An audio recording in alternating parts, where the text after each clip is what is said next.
Good morning. It's Remote Your Vote Counts. I'm Scott Mitchell with Jason Dunnington and Jon Echols. And Happy New Year to both of you gentlemen. Let's just take a look at what a lot of people usually do at the end of the year, which is look back.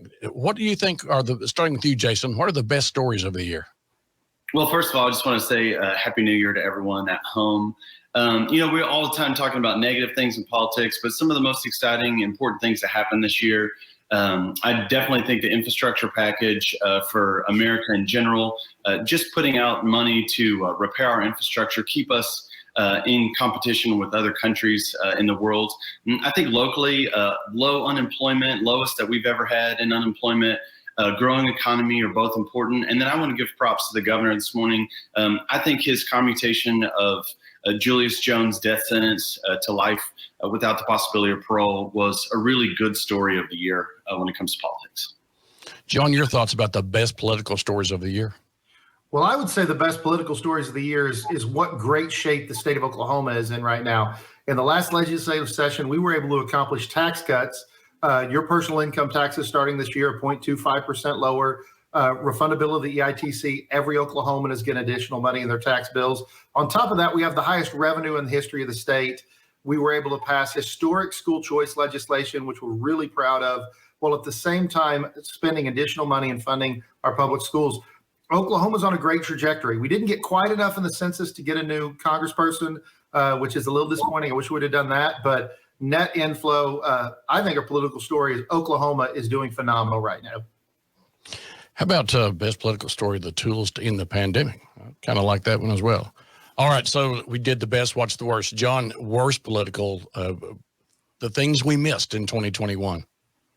Yeah, here's some things we missed in 2021 that we need to make up for. We didn't do enough for the workforce in 2021. We know this right now. We're not just in hospitals, for example, we have a hard time finding beds because of Omicron. We also have a hard time finding beds because of nurses. And I would also argue we didn't increase school choice enough, which is something we need to hit on the local stage. On the national stage, the biggest miss is inflation. All the money that the state of Oklahoma is giving you back is being taken by the inflation that is going on right now. This is a big political miss that we did this year. And if we don't find a way to move that backwards, that's a real hit on working class people. Yeah, a bed without a nurse to take care of the patient should not count. Jason, your thought about the political misses of the year? Well, yeah, I think you have to start out with January 6th and the insurrection. And all of that really started with this idea that the election was stolen, that there was mass election fraud. I think we've learned throughout the year that that was untrue, especially here in the state of Oklahoma, where we have some of the safest elections, safest processes in the entire country. I definitely think that was a miss. I think you have to talk about, COVID in this segment, that it's still with us, that we continue to still fumble our way through what's the best approach to this. We're all learning to live with it now, but speaking of COVID, it's really robbed our children. Kids with testing this year has shown that our kids are so far behind where they have been. We need to make sure that we really focus on children in the state of Oklahoma, making sure we catch them up with their education. All right, thanks for that. By the way, the political miss of the year, people not using the tools to end the pandemic. Hey, coming up, the guys have their resolutions. That's the next half hour. Be right back.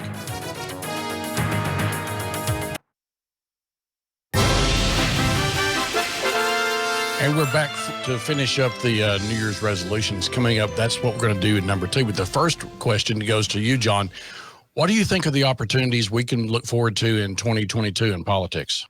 Well, a couple things we need to get right in 2022, and they actually both center around education. We have to continue with in-person school, and we have to get parents back in school. I'm hearing now from constituent school districts that are not letting parents come to their school at local levels. We got to stop that, and we got to have kids in in-person learning. The next thing we need to do, 2022 needs to be the year of workforce development in the state of Oklahoma. We've got to continue to rethink. We have a new excellent chancellor for higher education. Let's rethink, how do we graduate degrees that we need, fund those degrees far more than degrees that we don't need. And let's continue this incredible trajectory the state has. The future looks bright. It's ours for the taking, but we got to go get it done next year. Jason, what do you think of the opportunities coming up in 2022? Well, I would totally agree with my former colleague that education and workforce development are must-haves for the upcoming year.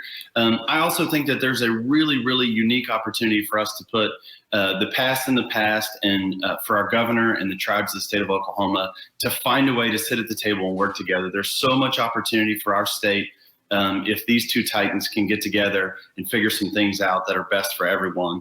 I'd also just add that if, and I say this on the show all the time, if elected officials, the common sense folks that are in the middle that really want to see our state thrive, that really want to focus on the kind of policies that will actually change people's lives in the state of Oklahoma, if they'll work together to do stuff and leave the far right and the far left in the past, there couldn't be anything better for our state.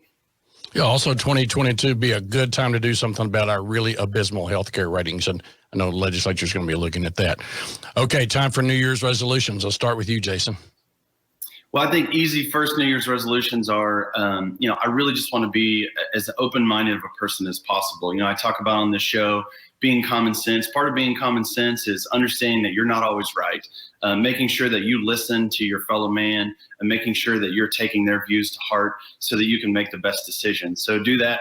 Be the best family person I can. I have 2 teenagers now, and I want to spend as much time with them as possible, making sure that I can be a present father. Jon talked about on the show, it's really important for parents to be involved in their kids' lives, especially when it comes to education, but just in general, running out of time with those two. So be as present as possible, and then just be positive. I want to be as positive a person as I can in folks' lives that I have the opportunity to be in.